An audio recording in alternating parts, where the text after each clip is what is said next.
కూకట్పల్లి బాలిక సహస్ర హత్య కేసుకు సంబంధించి కొత్త కోణాలను ప్రస్తుతం బయటపడుతున్నాయి. బాలుడిపై ఎస్సీ ఎస్టీ కేసు పెట్టే యోచనలో పోలీసులు ఉన్నట్టుగా తెలుస్తుంది.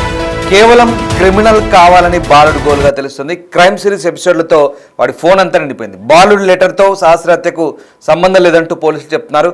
ఏదో ఒక ఇంట్లో చోరీ చేయాలని బాలుడు లెటర్ రాసుకున్నట్టుగా చెప్తున్నారు. అయితే సహస్ర కేసులో కూడా బ్యాగ్ చోరీ చేశాడు, నాటకం చెప్పాడని పేరెంట్స్ అనుమానాలు వ్యక్తం చేస్తున్నారు. సో మొత్తం మీద ఒక క్రిమినల్గా మారాలి, తద్వారా సమాజంలో తనకంటూ ఒక ఇమేజ్ని సంపాదించుకొని అందరినీ భయభ్రాంతులకు గురి చేయాలి అంటూ ఇప్పటి నుంచే వాడి ఆలోచనలో వాడి మధ్యలో మెదులుతున్న ఆలోచనగా చెప్తున్నారు. అందుకోసమే వాడు జేబులో కత్తి కూడా పెట్టుకొని తిరుగుతున్నట్టుగా ప్రచారం కూడా ఉంది. అలాగే ఒక మొబైల్ ఫోన్ని కూడా చోరీ చేసినట్టుగా సమాచారం. దాంతోపాటు ఈ బ్యాట్ కోసం అంటే వాడు రాసుకున్న లెటర్ కంప్లీట్గా ఒక నెల క్రితం రాసుకున్నప్పటికీ కూడా ఈ సహస్ర హత్యకి ఆ లెటర్కి సంబంధం లేదు. కానీ ఇక్కడ కూడా చోరీకి వచ్చాడు. చోరీ చేస్తున్న క్రమంలో ఆమె చూడడంతో ఆమెను విచక్షణ రహితంగా పొడిచి చంపాడనేది పోలీసుల కథనం. సో మొత్తం మీద ఒక crime stories, thriller crime horror స్టోరీస్ను అలాగే ఈ ఓటీటీ సిరీస్లను వాడి మొబైల్ నిండా కూడా అలాంటి కంటెంట్ నింపుకున్నాడు. దాంతో వాడి మైండ్ అంతా కూడా కంప్లీట్గా వాటితో నిండిపోయి ఆ రకమైనటువంటి ఒక రకమైన ఆలోచనలకు గురి చేసింది, పురుగొల్పింది. వాడిని ఆ రకంగా తయారు చేసిన పరిస్థితి. దానికి తల్లిదండ్రుల బాధ్యత కూడా లేకుండా, పూర్తిగా అంటే పెంపకంలో సరైన బాధ్యత లేకుండా వాళ్ళు కూడా వ్యవహరించడంతో ఇవన్నీ కూడా తోడయ్యాయి. మొత్తం మీద ఒక క్రిమినల్గా తయారాడు. దీంతో ప్రస్తుతం వీడిపై ఎస్సీ ఎస్టీ అట్రాసిటీ కేసు ఆ కోణంలో కూడా పెట్టే ఆలోచనలో పోలీసులు ఉన్నట్టుగా తెలుస్తోంది. వీడి క్రైమ్ కహానీ కంటే ఇప్పుడైతే జువైనల్ కోర్టులో పెట్టారు. కానీ ఇంకొక 4 సంవత్సరాలు, బహుశా 14 ఉన్నాడు, బహుశా ఇంకో 3-4 సంవత్సరాల తర్వాత మళ్ళీ ఏదో ఒక కోణంలో సత్ప్రవర్తనను ఇంకేదో కారణాలతోనూ మళ్ళీ సమాజంలో బయటికి తిరిగే ఛాన్స్ ఉంది. కాబట్టి అప్పటి వరకు వాడి పరిస్థితి ఎలా ఉంటుందో అబ్జర్వ్ చేస్తారు. కానీ ఇంకా ఎస్సీ ఎస్టీ అట్రాసిటీ కేసు పెట్టడం ద్వారా వాడిని కొంత కట్టడి చేయొచ్చని ఆలోచనలో ఉన్నారని బహుశా ఏంటో తెలియదు. కానీ బట్ ఇదో కోణంగా పోలీసులు భావిస్తున్నట్టుగా తెలుస్తుంది. రైట్, మా crime special senior correspondent Suresh Jain అవుతుంది నాతో. సురేష్, సహస్ర హత్య కేసుకు సంబంధించి ఈ మైనర్ కిల్లర్, టీనేజర్ కిల్లర్ ఎవడైతే ఉన్నాడో వాడిపై ఎస్సీ ఎస్టీ కోణంలో కూడా కేసు పెట్టే ఆలోచనలు ఉన్నట్టుగా తెలుస్తుంది. అసలు ఏంటి అంటే వీడి ఆలోచన ఏంటి? కంప్లీట్గా క్రిమినల్ మాదిరిగా తయారవుదామనుకున్నాడా ఏంటి అంటే చాలామంది చెప్పారు ఒకవేళ ఇది దొరకపోతే నిజంగా ఇంకా ఎలాంటి నేరాలకు పాల్పడే వాళ్ళంటూ అక్కడ వాళ్ళు కూడా అంతా భయపడుతున్న పరిస్థితి. సో ఆ కోణంలో ఆలోచించి పోలీసులు ఇప్పుడు ఏం చేయబోతున్నారు? ఎస్సీ ఎస్టీ కోణం ఏంటి కొత్తగా?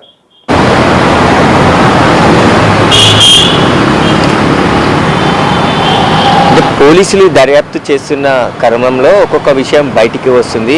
అయితే ముందుగా లెటరు ఆ రోజే రాసుకున్నారు, మిషన్ డన్ అని చెప్పేసి రాసుకున్న లెటరు ఆ సహస్ర హత్యకు సంబంధించి అనుకున్నారు. కానీ అది 2 months బ్యాకే లెటర్ రాసుకున్నాడు. తాను సెల్ ఫోన్లో యూట్యూబ్లో అనేక క్రైమ్ సిరీస్లు చూశాడు. తాను ఒక క్రిమినల్గా మారి తనకు ఒక ప్రత్యేకమైనటువంటి గుర్తింపు తెచ్చుకోవాలని చెప్పేసి కూడా 10th క్లాస్ చదువుతున్న ఆ బాలుడు ఇంత క్రిమినల్గా మారడానికి కారణం సెల్ ఫోన్లో ఉన్నటువంటి ఓటీటీలో చూసినటువంటి క్రైమ్ సిరీసే అని చెప్పేసి పోలీసులు గుర్తించడం జరిగింది. తాను ఎక్కడో ఒక చోట దొంగతనం చేయాలి, అడ్డొచ్చిన వాళ్ళని హత్య చేయాలి, తాను ఒక పెద్ద క్రిమినల్గా తయారు కావాలి అని చెప్పేసి కూడా ఆ బాలుడు ఆలోచించి ఇలా స్కెచ్ వేసి మొత్తం పూర్తిగా అమలు చేసినట్టుగా పోలీసులు చెప్తున్నారు. ఆ సహస్ర హత్య కేసు తర్వాత ఆ బాలుడు వాడినటువంటి సెల్ ఫోన్ని స్వాధీనం చేసుకున్న పోలీసులు ఆ సెల్ ఫోన్లో ఉన్నటువంటి సమాచారాన్ని అంతా కూడా సేకరించిన క్రమంలోనే ఇప్పుడు ఒక్కొక్క విషయం బయటికి వస్తుంది. మొత్తం ఆ సెల్ ఫోన్లో గత కొన్ని నెలల నుంచి యూట్యూబ్లో క్రైమ్ కంటెంట్ను చూస్తూ ఏ విధంగా హత్యలు చేస్తారు, ఏ విధంగా మర్డర్లు చేస్తారు, చోరీలు ఏ విధంగా చేస్తారు, గతంలో జరిగినటువంటి ఓటీటీ సిరీస్లు ఏదైతే వాటి కల్పిత ఆధారంగా తీసే ఓటీటీ సిరీస్లు అన్నిటిని కూడా చూసి తాను ఇన్స్పిరేషన్ అయ్యి ఖచ్చితంగా నేను కూడా ఇలాంటి ఒక మర్డర్ చేస్తే ఫేమస్ అవుతాను, తను పెద్ద క్రిమినల్ కావాలి అని చెప్పేసి కూడా కలలు కానీ ఈ విధంగా హత్య చేసినట్టుగా పోలీసులు గుర్తించడం జరిగింది. ప్రస్తుతం ఆ లెటర్ ఏదైతే కీలకంగా మారిందో ఆ లెటర్ 2 months బ్యాకే ఆయన రాచుకున్నట్టు కూడా గుర్తించడం జరిగింది. అంతేకాకుండా ఆ సహస్ర దళిత కుటుంబానికి చెందిన ఆమె కాబట్టి SC ST కేసు నమోదు చేసి మరికొన్ని అంటే సెక్షన్లు యాడ్ చేస్తామని చెప్పేసి కూడా పోలీసులు చెప్తున్నారు. ప్రస్తుతం దీనికి సంబంధించి ఇప్పుడు పోలీసులు ఆల్రెడీ బాబుని అరెస్ట్ చేసి జువెనియల్ కోర్టులో హాజరుపరిచి జువెనియల్ హోమ్కి పంపించారు. కాబట్టి ఇప్పుడు ఖచ్చితంగా మేజర్ అయ్యే వరకు అక్కడే ఉంటాడు. మేజర్ అయిన తర్వాత చెంచల్ కూడా జైలుకి తరలిస్తారు. కేసు కోర్టులో నడుస్తుంది కాబట్టి తప్పించుకునే పరిస్థితి ఉండదు. ఎందుకంటే మైనర్ కాబట్టి మాత్రం మైనర్కి ఇలాంటి చట్టంలో ఉన్నాయో వాటి ప్రకారమే చర్యలు తీసుకున్నారు. మేజర్ అయిన తర్వాత ఇదే హత్య కేసుని రన్ చేస్తారు. ఒకవేళ మైనర్ ఉన్న సమయంలోనే ట్రయల్ నడిచి ఫాస్ట్ ట్రాక్ కోర్టులో ఇట్లా ట్రయల్ నడిపించి శిక్ష పడే విధంగా చేస్తే ఖచ్చితంగా ఆ శిక్ష మేజర్ అయిన తర్వాత కూడా అమలయ్యే అవకాశం ఉంటుంది. అయితే బాలుడు తప్పించుకునే పరిస్థితి ఉండదు. కానీ SC ST కేసు నమోదు చేస్తే బాధిత కుటుంబానికి కూడా కొద్దిగా లాభం చేకూరే అవకాశం ఉంటుంది. ఖచ్చితంగా దళితులపై దాడులు జరుగుతున్నాయి కాబట్టి ఆ కోణంలోనే SC ST కేసు కూడా నమోదు చేసి ఆ సెక్షన్స్ కూడా బాలుడి పైన నమోదు చేసే యోచనలో పోలీసులు ఉన్నట్టు తెలుస్తుంది. దానికి సంబంధించి వాటిని కూడా యాడ్ చేస్తారు. అయితే ఇన్వెస్టిగేషన్ ఇంకా కొనసాగుతుంది. బాలుడు హత్యకు సంబంధించిన చేసినటువంటి కత్తి, ఆ సెల్ ఫోన్, అక్కడ వాడిన సెల్ ఫోను, అదేవిధంగా అతను వెళ్ళినటువంటి కొన్ని ఎక్విప్మెంట్ అంటే ఈ కేసుకు కావాల్సినటువంటి ఆధారాలన్నిటిని కూడా పోలీసులు సేకరించి జువెనియల్ కోర్టులో సబ్మిట్ చేస్తారు. ఖచ్చితంగా ఇప్పటికే జువెనియల్ హోమ్లో అనేక హత్యలకు సంబంధించి కావచ్చు, నేరాలకు సంబంధించిన మైనర్ బాలులు కూడా ఉంటారు. వారందరికీ అంటే వారు చదువుకునే వయసు కాబట్టి ఖచ్చితంగా వారు చదువుకోవాలి. చదువుకున్న తర్వాత వారికి మేజర్ అయిపోతే మేజర్ అయిన తర్వాత ఒక జువెనియల్ హోమ్ నుంచి చెంచల్ కూడా జైలుకి తరలిస్తారు. అక్కడ ఉంచి ఈ కేసులో తీర్పు ఏ విధంగా వస్తే ఆ విధంగా అమలు చేస్తారు శిక్షలను. ఖచ్చితంగా ఈ కేసుకు సంబంధించిన ఆధారాలు ఎవిడెన్స్ని కోర్టు ముందు ఉంచే ప్రయత్నం పోలీసులు చేస్తున్నారు. ఇన్వెస్టిగేషన్ చేస్తున్న క్రమంలోనే ఈ సంచలనమైనటువంటి విషయాలు బయటికి వస్తున్నాయి. అయితే హత్య జరిగిన తర్వాత బాలుడు ఎవరికీ అనుమానం రాకుండా మళ్ళీ హత్య చేసిన తర్వాత ఎలాంటి బెరుకు భయము ఏది లేకుండా 3 రోజుల పాటు అదే పక్కింట్లోనే ఉండి తిరుగుతూ ఉన్నాడు. 2 రోజుల తర్వాత స్కూల్కి కూడా వెళ్ళడం జరిగింది.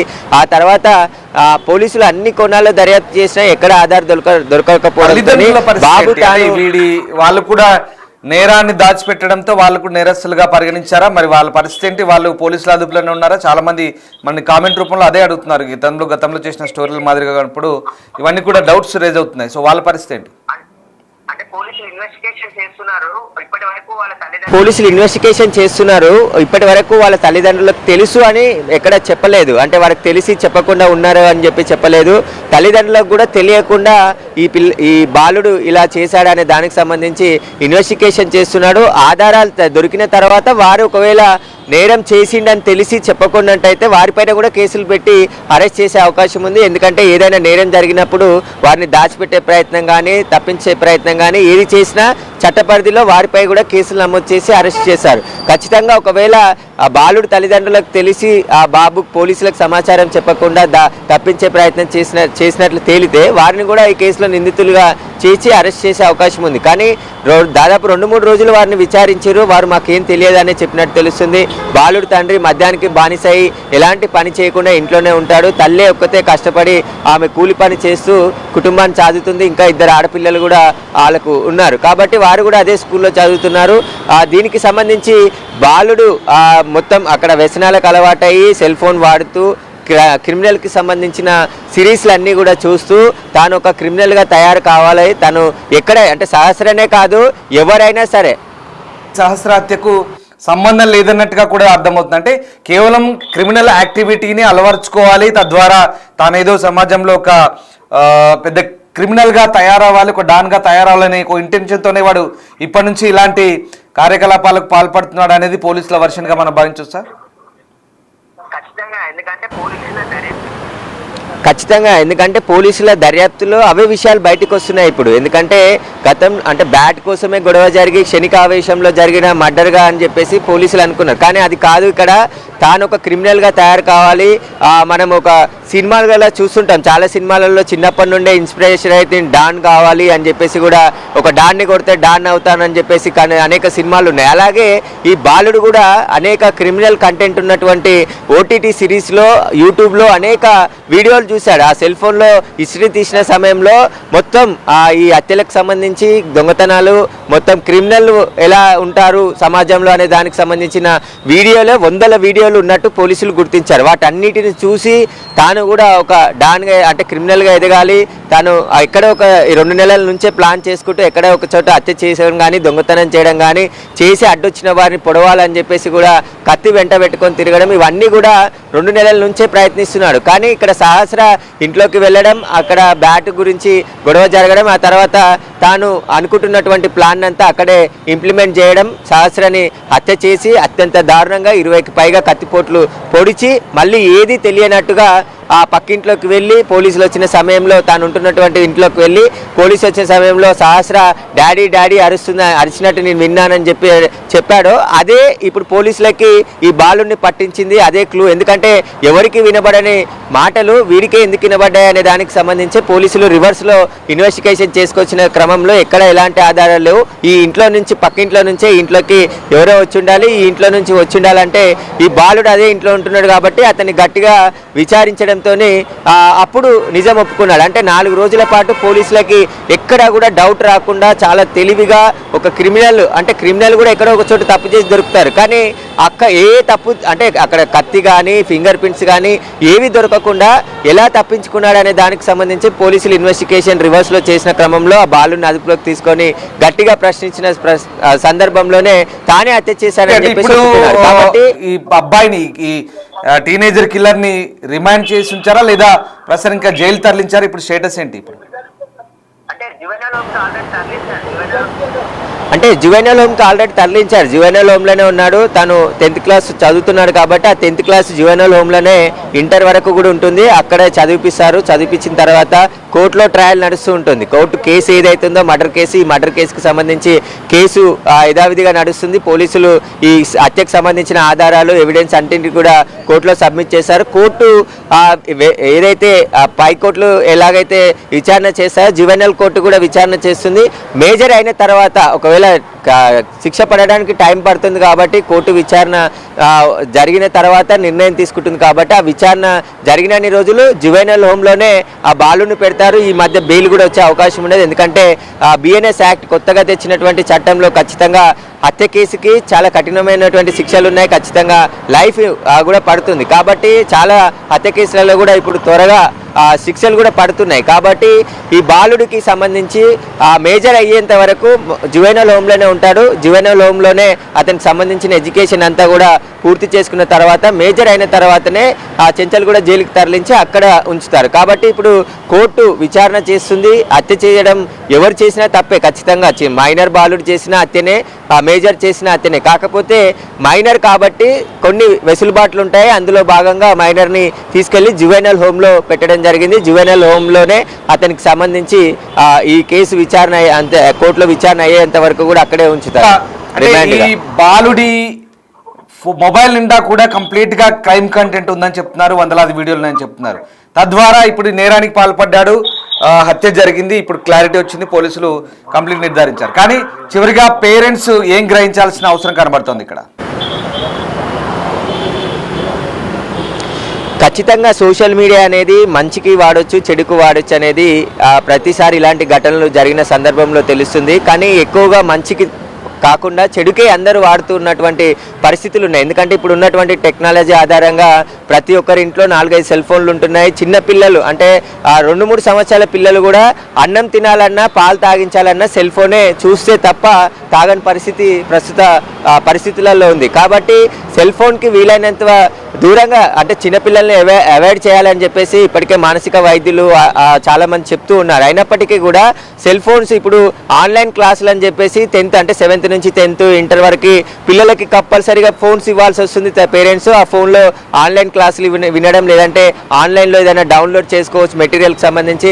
ఆ పర్పస్లో ఫోన్లు ఇస్తే పిల్లలు అందులో వాళ్ళ యూజ్ కాకుండా ఇలాంటి క్రిమినల్ కంటెంట్లు చూస్తూ ఓటీటీలో, ఎందుకంటే చిన్నపిల్లలకు తెలిసినంత సెల్ ఫోన్లో ఆపరేటింగ్ పెద్దవాళ్ళకు కూడా తెలియదు ఇప్పుడు ఖచ్చితంగా. ఎందుకంటే రోజు రెగ్యులర్గా ఫోనే వాడుతూ ఉంటే ఇంకా వేరే పని ఉండదు కాబట్టి వచ్చిన తర్వాత ఆ ఫోన్లో ఉన్నటువంటి ఆప్షన్లు అన్నీ కూడా తెలుస్తాయి. కానీ ఒక ఫోను సెట్టింగ్స్లో ఎన్ని ఆప్షన్స్ ఉన్నాయో వాటన్నిటిని కూడా ఇప్పుడు 10th క్లాస్ ఉన్న పిల్లలతో సహా 6th 7th ఉన్న పిల్లలు కూడా తెలుసుకుంటున్నారు. ఫోన్ ఎలా వాడాలో అనే దానికి వాళ్ళు చెప్తే పెద్దవాళ్ళకి కొన్ని తెలుసుకునే పరిస్థితులు ఏర్పడ్డాయి ప్రస్తుత పరిస్థితులు. కాబట్టి ఖచ్చితంగా సెల్ ఫోన్లు వాడుతూ ఉంటే పిల్లల ప్రవర్తన పైన కానీ, ఇప్పుడు ఈ బాబుకు సంబంధించి వాళ్ళ పేరెంట్స్ ముందుగానే అతని మానసిక స్థితి కానీ అతని ప్రవర్తన కానీ గమనించి ఉంటే ఇంత దారుణం జరిగి ఉండేది కాదు. కాబట్టి ఖచ్చితంగా పిల్లలలో ఏదైనా మార్పు కనబడతాయి. అంటే రెగ్యులర్గా యాక్టివిటీస్ అంటే స్కూల్కి వెళ్ళడం, ఆడుకోవడం ఇలాంటివన్నీ చేస్తూ ఉంటే అవి కాకుండా పక్కకి డిఫరెంట్గా ఒక రూమ్లో కూర్చొని ఉండడము, లేదంటే ఒంటరిగా ఉండడము, ఆ సెల్ ఫోన్కి ఎక్కువగా అడిక్ట్ అయిపోయి చూస్తుండడము,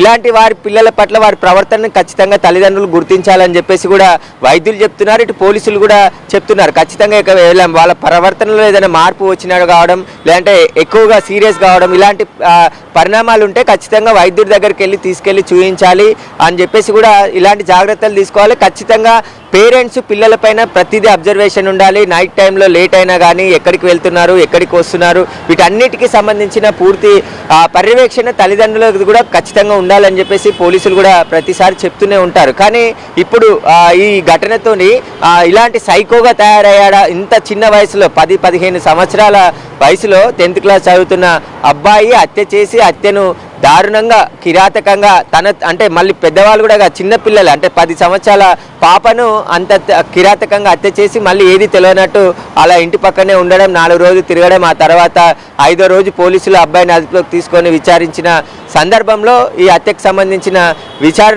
హత్య చేసిందని చెప్పేసి కూడా పోలీసులు గుర్తించారు. కాబట్టి ఖచ్చితంగా పిల్లల్లో ఏదైనా ఇలాంటి మార్పులు కనబడతాయి, వారి ప్రవర్తనలో రొటీన్గా ఉండకుండా కొత్తగా మార్పులు ఏమైనా రావడం, వాళ్ళ బిహేవియర్లో చేంజెస్ రావడం, ఇలాంటివన్నీ గమనిస్తే కొంతమంది చిన్నప్పటి నుంచే స్కూళ్ళల్లో కూడా గంజాయిలు వాడడం, మత్తు పదార్థాలు వాడడం కూడా చూస్తున్నాం.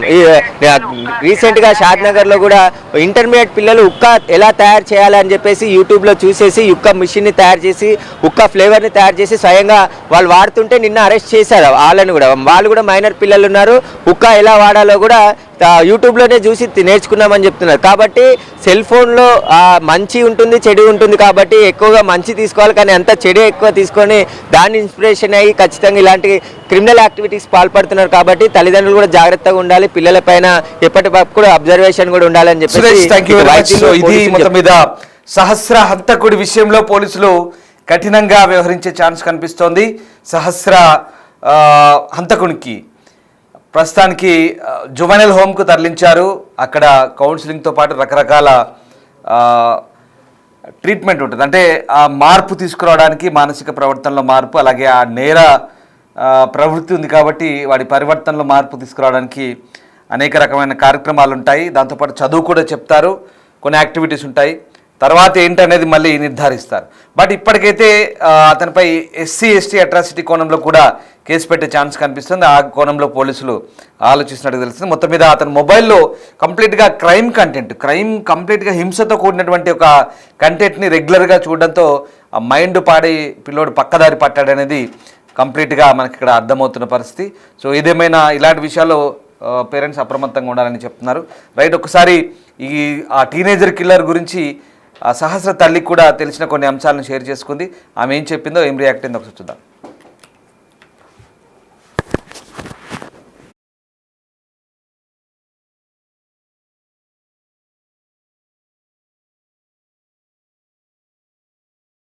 సంవత్సరాలు, కేవలం 12 సంవత్సరాలు కూడా కాదు, కేవలం 10 సంవత్సరాల సహస్ర ఇంకా లేదు, ఏం అభం శుభం తెలియదు. రాఖీ పండగకి తన తమ్ముడికి రాఖీ కట్టింది. ఇద్దరు అన్యోన్యంగా ఉండేవాళ్ళు, అన్నాచెల్లెల మధ్య ఇద్దరి మధ్య కూడా అల్లరితనం అనేది ఉండేది. అంత మంచిగా ఉన్న కూతురు ఒక్కసారిగా తిరిగి రాని లోకాలకు వెళ్ళిపోయింది. తండ్రి హృదయం కూడా ఎంత అల్లాడిపోయింది. రక్తపు మడుగుల్లో ఆ కూతుర్ని చూడంగానే అసలు ఆ రక్తం ఎక్కడి నుంచి వస్తుంది, ఒళ్ళంతా టీషర్ట్ అంతా కూడా రక్తం అసలు ఎక్కడి నుంచి వస్తుందో కూడా తెలియని పరిస్థితి ఆ తండ్రి ఎదుర్కోవాల్సిన పరిస్థితి వచ్చింది. అంటే అసలు ఎంత బాధాకరమో అసలు వర్ణించలేనిదని చెప్పచ్చు.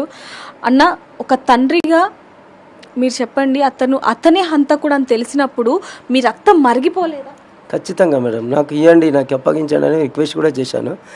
నేనేం మాట్లాడతాను, ఫస్ట్ అతనితో మాట్లాడాలగలుగుతాను అని చెప్పి నేను ఖచ్చితంగా పోలీస్ వాళ్ళకు కూడా నేను రిక్వెస్ట్ చేశాను. ఖచ్చితంగా నేను ఇవ్వండి అని చెప్పి మాట్లాడి చేస్తే కూడా వాళ్ళు కుదరది, నేను చట్టం ప్రకారం వెళ్ళాలి, అట్లా రైట్స్ ఉండవు అని చెప్పి డిఎస్పీ సార్ కూడా అన్నారు. లేదు సార్, ఒక్కసారి ఎక్కువసారి అని చాలా రిక్వెస్ట్ చేశాను. కానీ నా కోపాన్ని దిగమింగేస్తారు వాళ్ళు, నా కోపాన్ని లోపలనే అనగనొక్కేస్తారు, మనం బయటికి రావనట్లేదు నా కోపాన్ని. అది మొత్తం నాకు చాలా అన్యాయం చేశారు సార్ మేడం, నాకైతే చాలా అన్యాయం చేశారు. అమ్మ, ఒక తల్లిగా తను ఏమవ్వాలనుకున్నారు మీరు? డాక్టరా, ఇంజనీరింగా, ఐఏఎస్ఆ? మేడం, నేనైతే చెప్తున్నాను, తను కొంచెం స్టడీ అంతా ఉండకపోతుండే కాబట్టి నాకు ఎక్కువ స్టడీ లేకున్నా పర్లేదు, నా కూతురు ఒక ఇంటికి వెళ్ళి మంచిగా ఉంటే చాలు.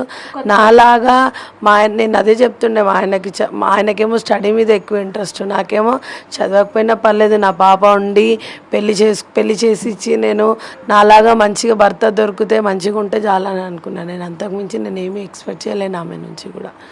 అంటే తనలాగా, అంటే రేణుక గారి లాగానే తన అమ్మలాగా, తన అమ్మ ఇప్పుడు ఏ విధంగా అయితే జీవిస్తుందో అలాగే తన కూతురు సహస్ర కూడా ఒక మంచి వ్యక్తిని చూసి పెళ్లి చేసి నాలాగా ఒక భార్యగా, ఒక తల్లిగా, ఒక కోడలిగా జీవనం కొనసాగాలి అనుకుంది. కానీ అవన్నీ కూడా, ఆశలన్నీ కూడా సహస్ర 10 ఏళ్ళు ఉన్నప్పుడే అవన్నీ కూడా నీళ్ళలో పడిపోయిన పరిస్థితి. అంటే ఆశలన్నీ కూడా అరియాశలు అయిపోయాయని చెప్పచ్చు. అన్న, నిన్న మీరు మాతో కూడా చెప్పడం జరిగింది, తనను ఐఏఎస్ చేయాలి అనుకున్నారు అని చెప్పి. అంటే మీ కళలని కూడా తనలో చూడాలి అనుకున్నారు. అవును మేడం, ఖచ్చితంగా ఐఏఎస్కి నేను చాలా ఇంట్రెస్ట్గా పెట్టాను. ఆ స్కూల్లో సీట్ రాగానే నాకు 100% ఐఏఎస్ అవుతుంది నా కూతురు అని చెప్పి నేను కూడా చాలా ఆశపడ్డాను. వాళ్ళ తల్లిదండ్రులు కూడా ఇప్పుడు పోలీస్ కస్టడీలోనే ఉండటం జరిగింది. నాకు తెలియదు, వాళ్ళ గురించి ఏం నాకు ఇన్ఫర్మేషన్ ఇవ్వట్లేదు మేడం, పోలీస్ వాళ్ళు అస్సలు ఇవ్వట్లేదు. పోలీస్ స్టేషన్కి వచ్చారు కదన్నా, అసలు పోలీసులు ఏం మాట్లాడారు నిన్న మీతో? వాళ్ళు చూపించాను సార్, వాళ్ళ తల్లిదండ్రులు ఎక్కడ, వాడు ఎక్కడ అంటే అది చట్టం చూసుకుంటుంది, మీకు ఎందుకు అని చెప్పి డిఎస్పీ సార్ అయితే చాలా కూల్గా మమ్మల్ని మొత్తం మోసం చేసే మాట్లాడారు. అసలు నన్ను చాలా చీప్గా అంటే ఒక వేస్ట్ క్యాండిడేట్ లాగా నన్ను చూపించేసారు పబ్లిక్ అందరు. నేను ఒక వేస్ట్ క్యాండిడేట్ అని చెప్పి అట్లా సమాజం మొత్తం మీకు తోడుగా ఉంది కదా, వాడు కలవాలిగా మేడం, నన్ను కలవాలి, నేను అంత మాట్లాడాలని చెప్పి నా కోపం నేను అంత మాట్లాడాలి, నేను మాట్లాడితే నాకు కడుపు మంట చల్లారుతుంది కదా. కూడా అసలు ఎవడాడు, ఎందుకు, అసలు ఏంటి, మాకు ఎన్నో ఆలోచనలు ఉండే. మా పాప చనిపోయిన దానికంటే కూడా ఎవడాడు అంత దారుణం ఎందుకు, ఏం పగుంది అసలు, ఎవరో తెలుసుకోవాలి ఖచ్చితంగా, కావాలి ఉన్నాక వాడు ఆఫ్టర్ ఆల్ వాడని తెలిసిన తర్వాత అసలు ఇంకెంత రగిలిపోతుందో ఆలోచన చేయండి, చెప్పండి. చాలా మంది మిమ్మల్ని ఒక ప్రశ్న అడుగుతున్నారు, అంటే ఆ తల్లికి కూడా తెలుసు అతను గోడ దూకి వస్తాడనేది, కాకపోతే తల్లి బాధలో ఉంది కాబట్టి అప్పుడు చెప్పలేకపోయింది, తర్వాత తల్లి చెప్పుంటే నిందితుడు త్వరగా దొరికేవాడు, శిక్ష పడేది అంటూ. ఒకటి మేడం, ఇంత చిన్న బాబు ఉన్నాడు కదా, ఆ బాబుని అడగండి ఎప్పుడన్నా దుంకుతారేమో. నేనైతే ఎప్పుడు చూడలేదు, అసలు రాలే కూడా మా ఇంటికి. వచ్చినప్పుడు నేను చెప్పాను, బర్త్డేకి వచ్చింది కూడా మా వారికి తెలియదు, అప్పుడు మా వారు లేరు, మేము పిల్లల మా తమ్ముడు వాళ్ళమే ఉన్నాము.